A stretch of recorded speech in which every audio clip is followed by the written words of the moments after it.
Hi everyone, tonight I'm going to do a quick video to show you how to gather images for our starting of our concept board, which is one part of our final project that's going to be due at the end of the semester. But our concept board, I have due dates listed in the final project assignment in Canvas now. The whole project handout, it looks like this. This is now posted on Canvas, and our final project could be a lot of different components. There's going to be a concept board, your own original textile design, a collection board, which is going to include a two-piece outfit in a flat CAD format, and then you're also going to do a fashion body illustration. That's going to be part of that collection board. There's also going to be in-class presentation over Zoom. Each one of these boards is broken down to points, and each one of them have a separate due date. So I'm taking the final project. The total points is worth 100 points. 10 points extra credit, and I'm breaking it down into chunks. So we're going to do our concept board first, and it's due here. You can see the due dates here first. All right, so this is the project that I put on Canvas. This is all the details, some examples of concept boards, some things, questions for you to consider. Want to focus in on here. I told you to grab a few images of people, 8 to 10 images of people, 6 to 8 images of environment, places, location, 4 to 6 images of abstract images, and to help them to answer the questions of what your theme of your concept board is going to be.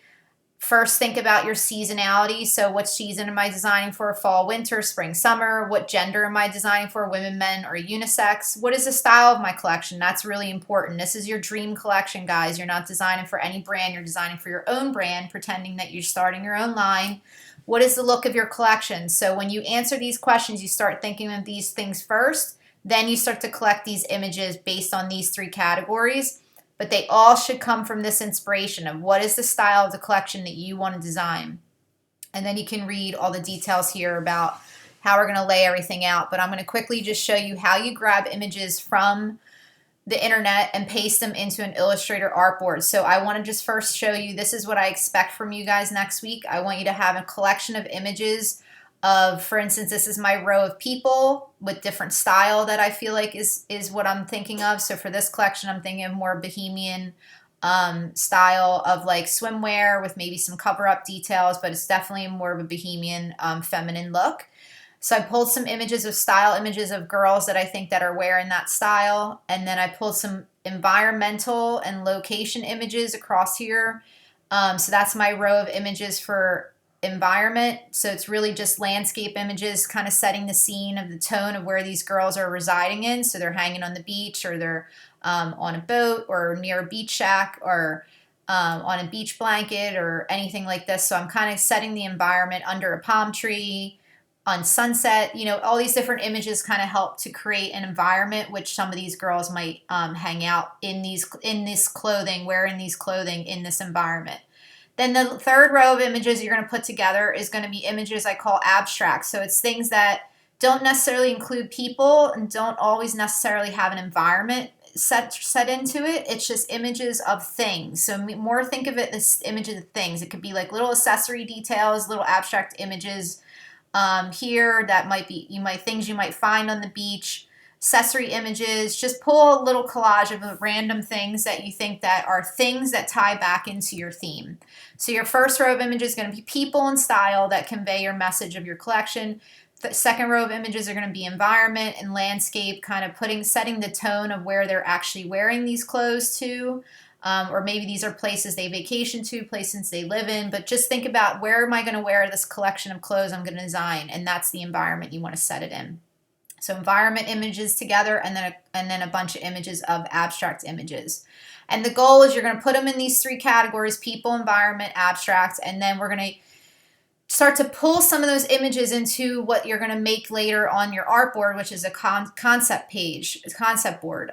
So this is kind of the start of some of the images that I have off on the right became this board that I created for you guys just for this project. So I didn't pick every image that was over here. Some of them I end up just not picking at all. I just picked my favorites, and I started to layer them in the board as you see here. So I'll talk more about it, do a separate tutorial about how to create really visually interesting layouts, but I really just want to focus this first tutorial on about how to gather inspiration research off the internet. So now I'm going to go to the internet, And there's a lot of different places you can look for inspiration. You can go to Google and just start typing in certain style, like depending on what you're looking for. You know, if I knew I was going to design a Bohemian beach collection, which is what I thought of before I even started searching for images, I started typing in keywords like that, Bohemian beach style. And I just started playing with just different phrases of that word. And then I started scrolling through the internet and Google until I found images that I liked. Once you find one that you like, you just click on it, like I clicked on her. And as I explained in class, if you get the option on the mouse to right-click copy image, if you do that, some photographs on the internet will allow you to right-click copy image. If you have that option, click on it, and then all you have to do is go back to your Illustrator artboard, and then you just paste it in. So Command V will paste it right in for you. If you have the option to copy image, right-click copy image. Once it comes in, these photographs might be quite large. Obviously, you can see my artboard is right here, and it's a letter size artboard. This photograph is way too big. So once you get a photograph coming in, you can either scale it with the black arrow holding Shift, or we also have this scale tool right here. Let me just pull it off so you guys can see the scale tool. You can also use the scale tool, but if you use the scale tool, what I will tell you is you got to pull very specifically from the corner. You can't pull from the top or the sides. You have to pull and hold Shift and drag in from the corner. Sometimes it might distort your image, so it's really, you got to be careful to just pull from that corner edge so that your image doesn't get skewed or distorted. If you guys like to scale and you feel comfortable scaling with black arrow, you can do that as well. But basically just start to scale your images until you have them all lined up in a row like this and broken up into categories like you see here. So you want to just kind of scale them all around the same size to start, and then once you get them into your board, you can continue to scale them as you lay them out and over here. So now I'm back at the internet. So right click copy image is the first thing. You copy it and then you paste it, go to Illustrator, paste it in your artboard. If you get other images, another place I like to look for images is under Pinterest. So if you don't have a Pinterest account, I really encourage you to start one because it's really great. It's another search engine that you can use. You can just start typing in, I can do beach images, and I can type in here, and then a whole bunch of images pop up. And in Pinterest, you will have the option to just click on any image and right-click copy image here directly. And then you can just paste it in here. Now, one thing I will tell you is there are going to be some instances where you might have to do something that's called a screenshot, because not every photograph will let you right-click copy image on it. So here's another place I like to look for images too. I like to go into Instagram. If there's certain people that you follow on Instagram might have interesting photos on there as well. There's also, when you do a search in Instagram, you can type in keywords and see if there's a hashtag available already for it, and see if things start to pop up with that look already. And you might not get photos you like, but you can just go down that rabbit hole here through Instagram. So Google, Instagram, Pinterest. You also have access as a student to WGSN and WGSN.com. You guys all have a login. I have the information about that on the student resource tabs in our Canvas classroom. There's images in here that you can pull from as well. You just have to create a login and password, because this is actually a trend forecasting website that industry designers, including myself, use it. So there's lots of different places you can pull images from. You can also pull images from your own camera roll if you've taken interesting photos that you have that you're inspired by. You can also just download them, and if they're on your computer, you can paste them into the artboard. What I will want to explain to you is that some images, as I explained, will come in as, you'll have to do a screenshot. You won't be able to right-click copy image. So for instance, I'm on Instagram. Nobody's going to let you right-click copy image on their photos. So if you can't right-click copy image, like I'm trying to right now, that's not an option. I'm going to do something called a screenshot, which you have to do a shortcut on your keyboard. For Mac users, it's Shift Command 4. And what's going to happen when you do a screenshot, this little icon you can see right here, and I'm scrolling over, is going to come up, and you're just going to click and drag it over the photo. And it doesn't have to be the whole photo. If you want to just crop out a section of it, you just literally within this square is what you're going to copy. with your screenshot. Okay, so you can judge what you want to crop out of this photo based on how big the square that you stretch out is. Now listen what happens when I release the tool after I'm done stretching the box out. It makes a little camera noise sound, like an old school like Polaroid camera noise. So once you've done that, basically what it means is you've just taken a screenshot. You've taken a picture of it off the internet. So you're not going to be able to just paste it right into the artboard. You have to go find it. So I'm going to minimize my window here, minimize my Illustrator window, and I'm going to find it's on my desktop. Here it is right here. So anytime you take a screenshot, it's going to end up on your desktop and you're going to have to find it. So once you find it, you can open back up Illustrator again, but this time I would maybe take the double arrows on the top of the Illustrator window and just kind of scroll it down a little bit. See how I'm sizing it down by just pulling down. This is the Adobe Illustrator window, the whole gray window. I want to pull it down a little bit just so I can see part of my desktop. And then I'm going to actually just click and drag it into Illustrator. So this is the area where my artboard exists. I want to click and drag any image in there into Illustrator.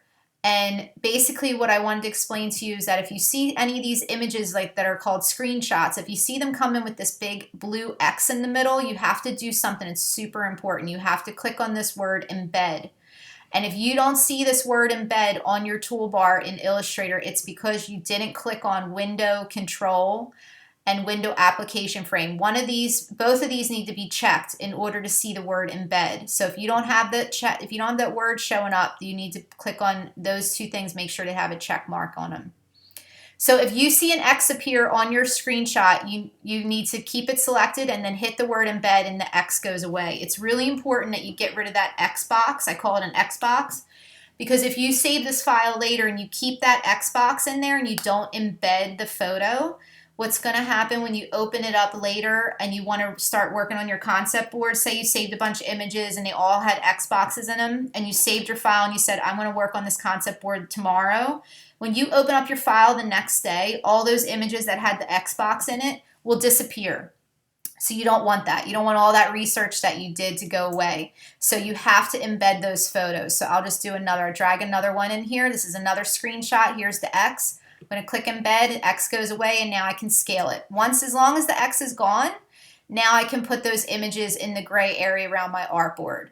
What I would like you to do for next week is not to complete an artboard, a concept board like I have here, but I want you to do a collection of photos by category. And then I want for you to start picking your favorites. So if you say, I know I like her, you're going to just move her into the artboard. And if you say, I like this one, you start to pick your couple favorites that you like first. And I want you to show me your favorite selections of photos over here in the artboard. And then I want you to leave any remaining photos that you have not used and not selected off into the gray area. This is what I want to look at. I want to see all your extra research off to the side, but I do want you to start thinking about the photos that you really like, and I want you to start putting them inside the white artboard. You don't have to lay them out in any particular way, but I want you to be your own self-editor and your own design director of this collection. I really want you to start picking from your favorites of your research and putting them off here so that I can see what you think you like best. And then if I think there's some other image over here that I think is strong, we'll have that conversation. Maybe we'll move it over here, maybe we'll replace something, but I really want you to come with a point of view. I want you to come with research, ton of research, and then I want you to come with a point of view over here in the artboard of things that you think that help tell the story, and you will have to tell me what that story is that you're trying to tell with your collection. And then show me the images that you think that help to tell that story, and then we'll have a discussion next week about it. And then from there, you'll start to work on, after we've edited your photos, so what we both think are the best photos, you will then start to work on a concept board layout that's very visually compelling, and that will be a separate tutorial.